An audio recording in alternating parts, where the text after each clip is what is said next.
Can we get some injury updates from you? Any new injuries or any updates on the injuries you have? No, the ones that they were long term, like Emil, Rees and Gabi Jesus, they are closer. They started to do some activities and they've been outside, but they are not ready yet to be contributing. Because I think there was some speculation that Emil in particular might be ready for this weekend. No, not for this game. No. And any more of an update on Jesus? Gabriel's doing really well. He's already been outside a little bit. It's still early stages. He's keep pushing everybody every single day, but we need to respect some timelines and some processes, but he's doing really well. You got a date in your head, a date in his head when we might see him? No, I think it's still too far of that. You have to see now when you start to put some loads to that knee and start to get some movement and some actions that they are not as controlled as the ones that he's been doing, how that knee reacts and whether he's comfortable as well to go to the next stage. Just briefly on contracts, obviously some good news last week about Martinelli. Yeah. You were saying that Saliba and Saka will take care of themselves. Have they taken care of themselves yet? Yeah, they will do in the same case that that we deal with Gabriel, we'll deal with the rest, and things need some time sometimes, but we are delighted with the news of Gabriel, obviously. You're not used to losing this season, to lose 2 on the bounce in different competitions, but 2 on the bounce. Can you use that almost as a positive, as a reboot? The team no longer in the comfort zone? Absolutely. It's not about the comfort zone. It's about in football you're going to lose football matches, very different football matches. The one we lost at City and against Everton, but losing brings a lot of opportunities as well to look at other things and see the reaction of the team, and the reaction of the team has been superb this week. And tomorrow we're going to put a great performance in front of our crowd to try to win the game. Move on to Brentford, I'm sure. I just wanted to get one in quickly about the big game that follows that, Manchester City, and something that Pep's been saying about when you were at City, you never celebrated a City goal against Arsenal. Is that your memory of it, and why was that? Just for respect, I think, for the feelings that I had toward the club, and probably if I would have scored as a player, I would have done something similar. Talking about City, it's a question we're asking all the managers today. Your view on the allegations against them at the moment? But I'm not going to make any comment on that, I'm sorry. But obviously, as somebody who worked there for 3 years, you won 2 Premier League titles. I was wondering whether in any way you thought, despite all the work you put in on the training ground, that there's a potential that they might be devalued? I can't respond to that question because I will be responding part of the previous question and another one to that. I'm sorry. But you never, in your role, saw anything slightly untoward going on? No. Charlie? Hi, Mikel. Hi. Obviously, before the game at City, you've got a big game coming up against Brentford tomorrow. They are on an incredible 9 games, only unbeaten run. So what kind of challenge do you think that they will pose Arsenal tomorrow? Many different ones, the ones that I put every single week to every opponent, and it doesn't matter the level or where they are sitting on the table. They are extremely efficient at what they do. Very clear way of playing, very clear of generating advantages, overloads, and sequences of play that they want to do.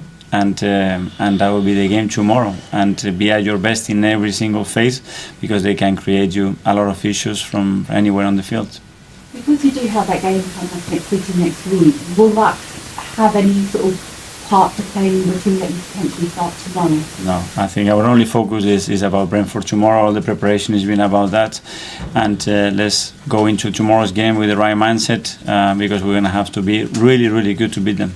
And one final one from me. I mean, talking about the mindset, what was the reaction from your players in training this week following your loss? Really positive. Straight away, we sit together, we discuss the game, what happened, and the opponent played his part, and you have to congratulate Everton for what they did on the day. It's true there were things that we didn't do like in other games, and that's the reasons why you lose football matches, but it's always an opportunity to bounce back and to show the character that we have and how much we want what we are fighting for, and do it tomorrow. Thank you. Thank you. Bradley, Hi Mikel, hope you're well. As a young manager, what's it like being involved in your first title race? Because I suppose last weekend you'd have had the low of losing to Everton and the stress of maybe City closing the gap, and then the next day they go and lose to your rivals, and that gap's still the same. So how do you cope with the stresses and the pressure that comes with? As a young manager, Yeah. a lot of energy. I'm an energy giver. I don't like energy suckers. I just like to give. And I like people who gives energy in many different ways. Sometimes it's with his body language, his tone of voice, hugging people, looking for solutions, not excuses. So energy, a lot of energy. It's funny you say that because Martin Odegaard has written a piece this week in the Players Tribune, and he said, "I challenge anyone to come away from a meeting with Arteta and not believe everything he tells you. He's next level." What do you say? How do you respond to that? Well, that is great that the players believe in what we tell them and convince them the best way to play and win football matches. And at the end, it's completely up to them because they have the most difficult job to make that happen. And I suppose one player who maybe doesn't get the credit that other members of the team do is Gabriel. He's been really strong in defence this season. What have you made of his performances? Not only his performance, I think the way he's evolving, and he's just, I think, getting better in every phase of play and everything that we demand him to do. And his leadership skill as well, the importance in the team, his mentality as well. I think it's come a long way since he joined the club. And lastly from me, what have you made of Florian Balogun's form out on loan in France this year? The top scorer in the French league. So happy for him. He's a boy that he has, again, a really clear idea of what he wants to do with his career, really ambitious, really committed, and really brave. And we discussed a lot before he made that move, whether it was the right place to go and other choices that he had. He was so convinced and really, really happy for him because he deserves what he's getting. Thank you. Thank you. Thank you. Mark? Hi, Miguel. I know you can't or really talk about the situation at Manchester City, but there's a team in a title race against them. Do your team have to be ready to take any kind of advantage that might come if they take their eye off the ball because of all of this? We have enough to look after our own garden. So that's what we do, look after our garden.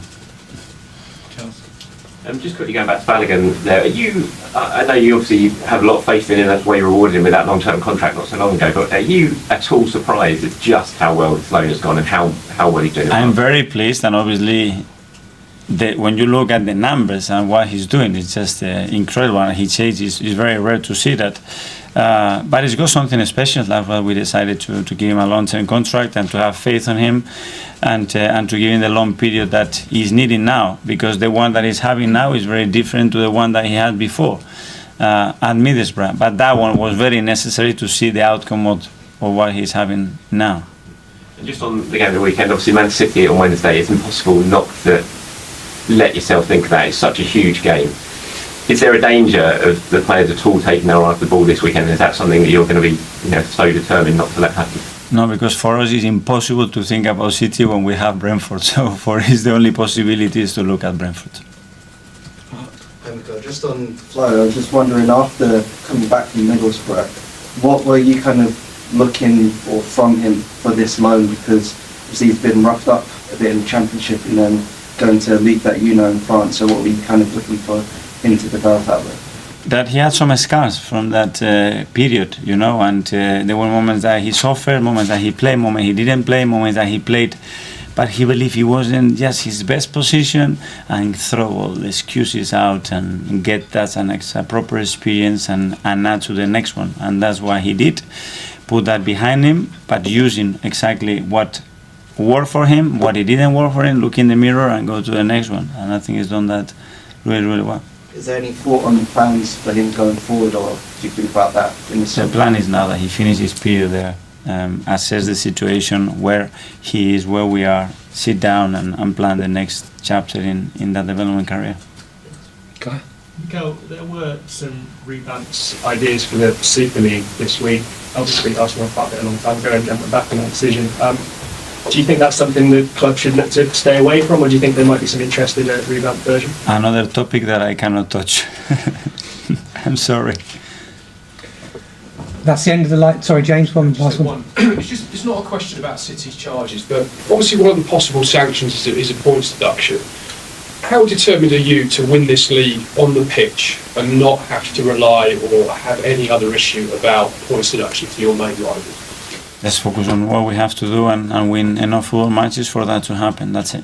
You want to win it out there, don't you? That's what it's all about. Sorry? You want to win it on the pitch. Yeah, we have to earn the right to win it, that's for sure. Okay. Going back to the days when you were the Arsenal captain, I think there's a few of us in the room who will remember disappointing defeats, and you, pretty much only you, maybe you and Mertesacker, the only people who'd come out and actually try and get your messaging right, say the right things and try and lift the squad. Obviously a disappointing result at Everton. Do you feel any parallels in terms of the messaging that you've had to do this week, or is it just a completely different environment these days? Yeah, it's a very different role for sure, but probably the purpose and intention is the same, you know, and my reaction to them was what I told you guys about how much we love them, how much we admire what they've been doing, because at the end it's credit to them, and just help them in the lows, and they were disappointed is necessary, is true, because we are here to win, and the whole week the way they responded is zero question from me that tomorrow they're going to give absolutely their best to win the game. Do you sometimes think that the lessons you learned as a player here have informed this kind of week? Yes, obviously, and dealing with groups of people, you know, the environment that in football at the highest level is very complex as well, because there's a lot of people involved with different roles, with different cultures, different ways of thinking. So to align everybody is not easy, but to be fair with this group